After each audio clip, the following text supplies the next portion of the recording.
In this video we are going to talk about Walgreens Boots Alliance. So before starting this video, please like this video and subscribe to our channel for future updates. Walgreens Boots Alliance, NASDAQ, WBA, hasn't had a fantastic year in 2020, as the stock has down by more than 20% in the last 5 years. The good news is that the company has been working hard to add value and enhance its operations, which should result in more consumers. The fundamental question is whether Walgreens is doing enough. To see if the stock is a good investment right now, look at some of the adjustments it's made, as well as how the company has been performing recently. More service-based solutions will be available in stores. Walgreens can entice customers into its stores by offering items that are not available online. The company has announced a partnership with Jenny Craig, and the two companies would collaborate to open 100 Jenny Craig at Walgreens stores across the country. Jenny Craig is the first company to offer its services at a store like Walgreens. Customers will be able to speak with Jenny Craig experts one-on-one and receive meal planning assistance at these locations. Rival CVS Health, NYSE, CVS, is expanding its in-store services to include supporting discharged patients as well as people suffering from chronic illnesses. It's a long-term plan that might attract more people and keep stores from becoming overly reliant on product sales. Walgreens can increase sales by providing customers with additional reasons to visit a shop. In the most recent quarter, the company's retail pharmacy US segment saw comparable store sales climb by 3.4%. Comparable store sales, on the other hand, were down 1.2% as a result of the cigarette emphasis. Finding new ways to fill the hole left by tobacco is critical to the company's growth. It's a solid start if it's able to increase traffic. Walgreens is also aiming to slim down, with plans to shutter 200 outlets across the United States. The shop closures, however, account for fewer than 3% of the business's total sites in the United States, and the business expects little impact to customers and patients. Taking a page from the playbook of Amazon, Walgreens can also attract customers by providing more aggressive delivery alternatives. Walgreens isn't going to stand by and watch as Amazon offers next-day and even same-day delivery, potentially snatching sales. Walgreens said in September that it would be the first retailer in the US to test drone deliveries. Wing Aviation, which is owned by Alphabet, will collaborate with Walgreens to provide unparalleled speed and convenience on health and other products.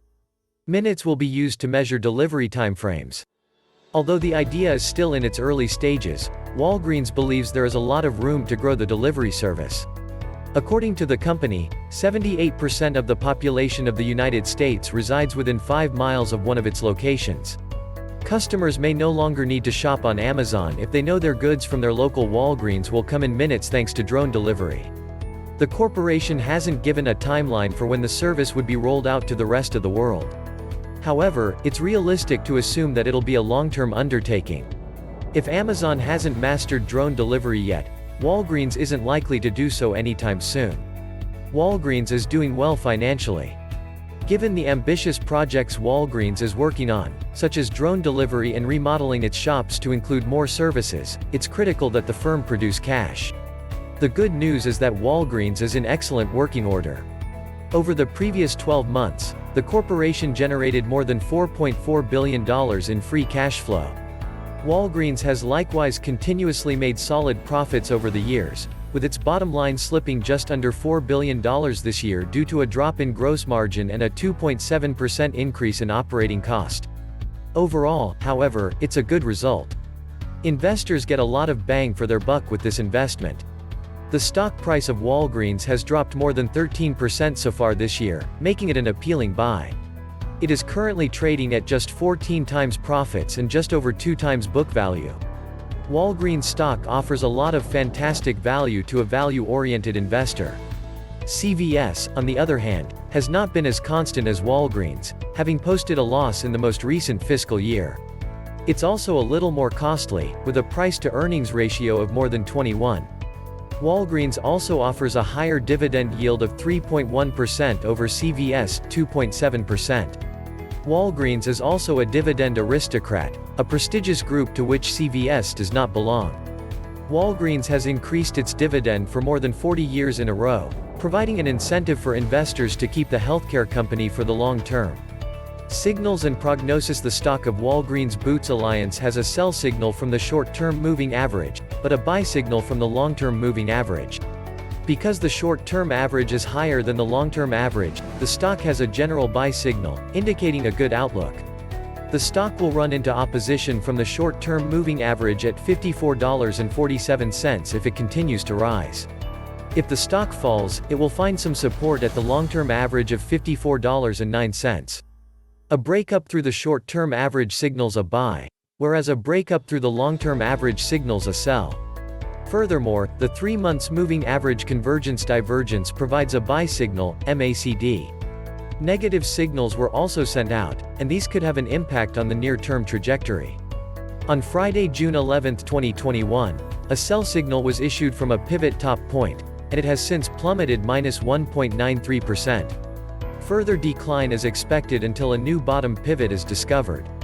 During the previous trading day, volume fell in lockstep with the price, lowering total risk because volume should follow price fluctuations.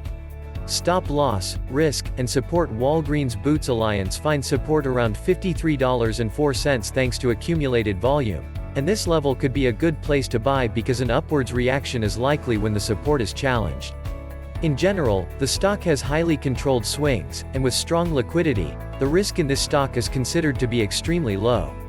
The stock changed 72 cents between high and low on the previous day, or 1.33%. The stock has had a daily average volatility of 2.12% over the last week. What is the current state of its business? Walgreens announced its first quarter profits for the period ending November 30, 2020 on January 7. Sales were up 5.7% year-over-year to $36.3 billion, which wasn't terrible. It lost $308 million, compared to $845 million the year before, although that was attributable to an equity loss on its $1.4 billion investment in AmerisourceBergen. Otherwise, the corporation would have had a strong and successful quarter. Walgreens has stated that it will be able to vaccinate tens of millions of Americans against COVID-19 by 2021. However, the business warns that any benefits will likely be insufficient to overcome the negative consequences of the epidemic, which include fewer people visiting its pharmacies.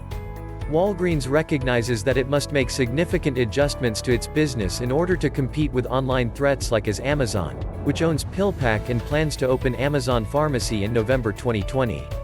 One way it does this is by concentrating more on its retail operations and broadening its offers in order to attract customers to return to stores. Walgreens revealed just before the results report that it was selling the majority of its wholesale pharmacy business to AmerisourceBergen for $6.5 billion. Last year, the business announced a $1 billion investment in VillageMD, with plans to open up to 700 primary care clinics in the United States over the next 5 years.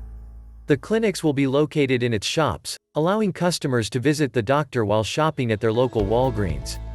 The issue is that by entering the healthcare market, Walgreens may be increasing competition for itself. Walmart has opened health clinics in select Georgia, Arkansas, and Illinois locations. It also intends to open more clinics in Florida in 2021. Its low-cost health services, which include primary and urgent care, might help the big box retailer become even more of a one-stop shop for customers. Walmart's healthcare development is still in its early stages, but it could be another roadblock to Walgreens' future expansion. Given that Walgreens normally works with razor-thin margins, which have been no greater than 3% in any of the last 5 quarters, this doesn't bode well for investors. If you're solely interested in dividends, however, you might be more concerned with Walgreens' cash situation than with its growth potential. Should you buy it or not? Walgreens stock is currently trading at a discount. Since the end of February, the stock hasn't risen beyond $50. While it's no secret that Walgreens has experienced significant challenges in recent years as a result of rising competition in the pharmacy and retail sectors, the business has consistently managed to post annual improvements, albeit small. The 4% dividend yield of Walgreens is another appealing feature of this investment. In fact, for more than 4 decades, the corporation has grown its dividend on an annual basis. The ancient adage, slow and steady wins the race, comes to mind while deciding whether to buy or sell Walgreens stock. The company's future growth is expected to be moderate in the next years. Walgreens, on the other hand, is a good egg to have in your investment basket if you're a long-term growth investor seeking for a healthy dividend return. What are your thoughts on our video? Please let us know in the comment section below. If you enjoyed this video and would like to hear from me again, please subscribe and turn on the notification before leaving. Thank you for watching us.